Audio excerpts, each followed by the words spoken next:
Le match, 41-6 points après 2 week-ends consacrés aux Coupes d'Europe, le top 14 a repris ce samedi avec un choc entre les deux derniers champions de France, Castres rendant visite à Clermont. Solide leader du championnat, l'ASM n'a pas tremblé dans ce match, menant déjà 21-6 à la pause.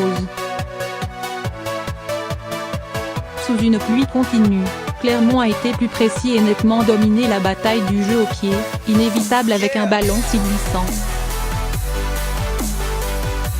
C'est d'abord Camille Lopez qui a délivré une superbe passe au pied pour Penaud au-dessus du rideau castrais, 7-3, 10e. L'ouvreur international a ensuite vu un de ses coups de pied bafouillé par Scott Spedding devant sa ligne. Après une succession de mêlées et de cartons jaunes, voire plus bas, Betham a aplati en coin sur une belle sautée de Ledlow, 14-3, 25e. Enfin, après une chandelle foirée par le Bourri, d'ailleurs remplacé dès la mi-temps, Raka a récupéré un ballon qui traînait et sprinté sur 50 mètres pour creuser l'écart, 21-3, 29e. Trop brouillon, les Castrais se sont contentés de pénalités de cocotte, 7e, 34e, en première période. Les débats se sont équilibrés ensuite mais c'était surtout le fait de nombreuses fautes et approximations liées à la pluie. Castres a bien eu un temps fort pour réduire l'écart mais s'est finalement fait pénaliser à 5 mètres de la ligne adverse en mêlée, 59e, secteur où son pack a failli ce samedi. Après de multiples fautes, c'est Camille Gérondeau, l'ancien Clermontois, qui a écopé d'un jaune à son tour, 63e.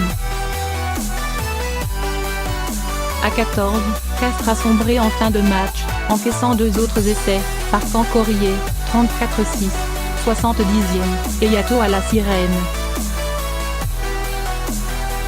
L'action qui mène au premier a été marquée par le cas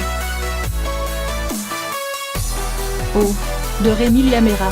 Alors qu'il tombait au sol sur un plaquage, le 3/4 centre international a été heurté au visage par le genou de Radosavljevic. Il est sorti sur une civière, le coup pris dans une minerve, mais conscient, adressant un pouce en l'air au public de Clermont pour donner un premier signe rassurant. Mais il pourrait bien rejoindre ses coéquipiers Para et Fofana au rang des forfaits pour le rassemblement de l'équipe de France, qui débute dimanche en vue des tests de novembre. Avec cette victoire bonifiée, l'ASM est plus que jamais en tête du top 14, avec 30 points, contre 23 pour le Stade français, qui défiera Montpellier dans la soirée. Le CO est provisoirement 5e, mais pourrait bien glisser hors du top 6 à l'issue de cette 8e journée. Le fait, incorrigible mêlée. Qui dit pluie, dit en avant et dit mêlée. Ça n'a pas loupé samedi avec 26 mêlées à jouer. Le problème, alors qu'on parle de 2 des meilleurs packs du top 14, c'est que très peu se sont joués proprement, les premières lignes s'affaissant quasiment systématiquement.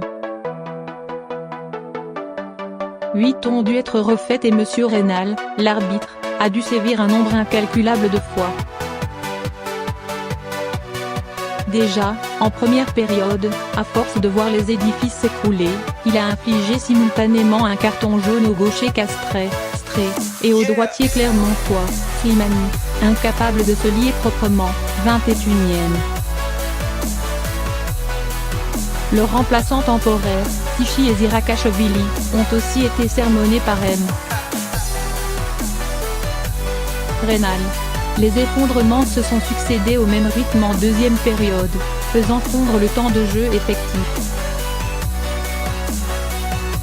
Petit à petit dominé dans l'exercice, ce qui est rare, Castres y a perdu beaucoup de ballons et ses derniers espoirs de sauver l'honneur.